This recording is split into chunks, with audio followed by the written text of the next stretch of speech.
എറണാകുളം ജില്ലയിൽ ശക്തമായ മഴ പെയ്യുകയാണ്. മലയോര മേഖലകളും തീരദേശ മേഖലകളും കേന്ദ്രീകരിച്ചുള്ള ജാഗ്രതാ നിർദ്ദേശങ്ങൾ നിലനിൽക്കുന്നുണ്ട്. തുടർച്ചയായ മൂന്നാം ദിവസവും വിദ്യാഭ്യാസ സ്ഥാപനങ്ങൾക്ക് അവധിയുമാണ്.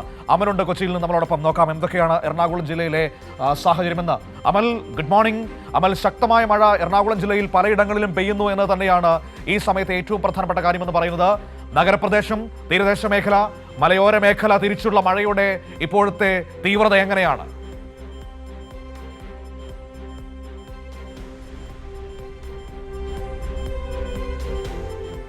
Good morning. നഗരപ്രദേശം കേന്ദ്രീകരിച്ച് മഴയ്ക്ക് ചെറിയ കുറവുണ്ട് എന്നത് ഏറെ ആശ്വാസമുള്ള ഒരു കാര്യമാണ്. പക്ഷേ ജില്ലക്കകത്ത് മഴ ശക്തം തന്നെയാണ്. പ്രത്യേകിച്ച് ഇപ്പോൾ തീരദേശ മേഖല, അതോടൊപ്പം തന്നെ മലയോര മേഖലകളിലൊക്കെ തന്നെ മഴ ശക്തമായി തുടരുന്നുണ്ട്. ഇന്നലെ രാത്രി 12 മണി മുതൽ തുടങ്ങിയ മഴയാണ് നിലവിൽ ഇപ്പോഴും നിർത്താതെ തുടരുന്ന ഒരു സാഹചര്യമാണ്.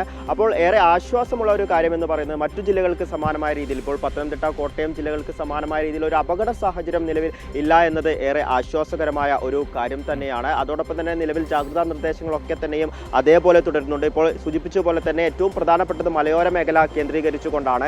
എപ്പോഴും മഴക്കാലങ്ങളിലേറെ അപകട സാധ്യത ഉള്ളത് മലയോര മേഖലകളാണ്. അപ്പോൾ അവിടെ നിലവിൽ ഇപ്പോൾ യാത്രകൾ, പ്രത്യേകിച്ച് രാത്രികാലങ്ങളിലെ യാത്രകളൊക്കെ തന്നെയും പൂർണ്ണമായും നിർത്തിവെച്ച ഒരു സാഹചര്യമുണ്ട്. എന്തെങ്കിലും അടിയന്തര സാഹചര്യം ഉണ്ടെങ്കിൽ മാത്രമേ യാത്രകൾ തുടരാൻ വേണ്ടി പാടുള്ളൂ എന്നൊരു നിർദ്ദേശമാണ് നിലവിൽ നൽകിയിട്ടുള്ളത്. അതോടൊപ്പം തന്നെ തീരദേശ മേഖലകൾ കേന്ദ്രീകരിച്ചും ഇത്തരത്തിലുള്ള നിർദ്ദേശങ്ങൾ നിലനിൽക്കുന്നു എന്നുള്ളതാണ്. കടലിൽ പോകുന്നത് പൂർണ്ണമായും ഒഴിവാക്കുവാനുള്ള നിർദ്ദേശമാണ് നിലവിൽ നൽകിയിട്ടുള്ളത്. അതേസമയം നിലവിലിപ്പോൾ കടലാക്രമണം അത്ര രൂക്ഷമല്ല എന്നാണ് നമുക്കിപ്പോൾ മനസ്സിലാക്കാൻ വേണ്ടി സാധിക്കുന്നത്. പ്രത്യേകിച്ച് ഈ ഒരു മഴ കുറഞ്ഞ സാഹചര്യത്തിൽ, എന്നാൽ മഴ ശക്തമാവുകയാണെങ്കിൽ വീണ്ടും കടലാക്രമണത്തിന് വലിയ സാധ്യതയുണ്ട്. ഇപ്പോൾ കണ്ണമാലി മേഖലയൊക്കെ തന്നെ അത്തരത്തിലൊരു പ്രതിസന്ധി നേരിടുന്ന ഒരു മേഖലയാണ്. അവിടെയൊക്കെ വലിയ പ്രതിസന്ധിക്ക് സാധ്യതയുണ്ട് എന്നാണ് നിലവിലിപ്പോൾ മനസ്സിലാക്കാൻ വേണ്ടി സാധിക്കുന്നത്. പുലർച്ചെ 3 മുതൽ 4 വരെയുള്ള ആ ഒരു സമയങ്ങളിൽ ഒരുപക്ഷെ കടൽ ഇരച്ചു കയറാനുള്ള സാധ്യതയുണ്ട് എന്നാണ് നിലവിലിപ്പോൾ മനസ്സിലാക്കുന്നത്. അത്തരത്തിൽ ആ ഒരു ജാഗ്രതാ നിർദ്ദേശം നിലവിൽ ഇപ്പോഴും തുടരുന്നുണ്ട്. അതോടൊപ്പം തന്നെ മറ്റിടങ്ങളിൽ ഇപ്പോൾ പെരിയാർ പുഴയുടെ തീരങ്ങളിലൊക്കെ തന്നെയും ഈ ജാഗ്രതാ നിർദ്ദേശം ഇപ്പോഴും തുടരുന്ന സാഹചര്യമാണ്. ഭൂതത്താൻകെട്ട് അണക്കെട്ട് തുറന്നു വിട്ടതോടുകൂടി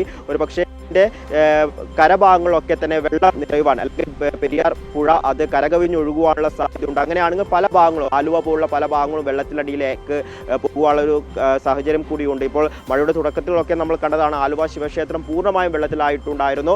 അപ്പോൾ അത്തരത്തിലുള്ളൊരു പ്രതിസന്ധി നിലനിൽക്കുന്നുണ്ട്. അവിടെയൊക്കെ തന്നെ ഇത്തരത്തിലുള്ള ജാഗ്രതാ നിർദ്ദേശം നിലവിൽ ഇപ്പോഴും തുടരുന്നുണ്ട് എന്നുള്ളതാണ്. അതോടൊപ്പം തന്നെ ദുരിതാശ്വാസ ക്യാമ്പുകൾ പ്രത്യേകിച്ച് 2 ഇടങ്ങൾ കേന്ദ്രീകരിച്ചാണ് നിലവിലുള്ളത്. മൂവാറ്റുപുഴ, അതോടൊപ്പം തന്നെ കോതമംഗലം ഭാഗങ്ങളിലാണ് ഏകദേശം 8 ക്യാമ്പുകളുണ്ട്. അവിടെ ഏകദേശം 40ഓളം കുടുംബങ്ങളാണ് നിലവിൽ ഉള്ളത് എന്നാണ് അറിയാൻ വേണ്ടി സാധിക്കുന്നത്. ഒപ്പം മറ്റൊരു പ്രധാന ആശങ്ക എന്നുള്ളത് പകർച്ചവ്യാധിയാണ്. ഇത്തരത്തിൽ ഏതെങ്കിലും രോഗലക്ഷണങ്ങളോ അത്തരം കാര്യങ്ങളൊക്കെ ഉണ്ടെങ്കിൽ സ്വയം ചികിത്സയിലേക്ക് കടക്കാതിരിക്കുക എന്നൊരു നിർദ്ദേശം നിലവിൽ ഇപ്പോൾ നൽകിയിട്ടുണ്ട്. എന്തെങ്കിലും രോഗലക്ഷണങ്ങൾ ഉണ്ടെങ്കിൽ ഉടൻ തന്നെ വൈദ്യസഹായം തേടേണ്ടതുണ്ട് എന്ന ഒരു കാര്യമാണ് നിലവിലിപ്പോൾ മുന്നോട്ട് വെച്ചിട്ടുള്ളത്. അത്തരത്തിൽ ജാഗ്രതാ നിർദ്ദേശങ്ങൾ നിലവിൽ ഇപ്പോഴും തുടരുന്നു. എന്നാൽ മഴ അല്പം മാറിയിട്ടുണ്ട് എന്നത് വലിയ ആശ്വാസമുള്ള ഒരു കാര്യമാണ്. എന്നാൽ ഇപ്പോൾ നിലവിലിപ്പോൾ കാലാവസ്ഥാ വകുപ്പിന്റെ നിർദ്ദേശം അല്ലെങ്കിൽ അത്തരത്തിലുള്ള കാര്യങ്ങളൊക്കെ തന്നെ പുറത്തു വന്നിട്ടുണ്ട്. ഒരു പക്ഷേ കാറ്റ് ശക്തമാകാനുള്ള സാഹചര്യമുണ്ട്, മഴ ശക്തമാകാനുള്ള സാഹചര്യമുണ്ട്. അങ്ങനെയാണെങ്കിൽ ജില്ലക്കകത്ത് ഒരു പക്ഷേ പ്രതിസന്ധി രൂക്ഷമായേക്കാം, കടലാക്രമണത്തിലേക്ക് കാര്യങ്ങൾ പോയേക്കാം എന്നാണ് നിലവിലുള്ള വലിയൊരു ആശങ്കയുള്ളത്. മനു,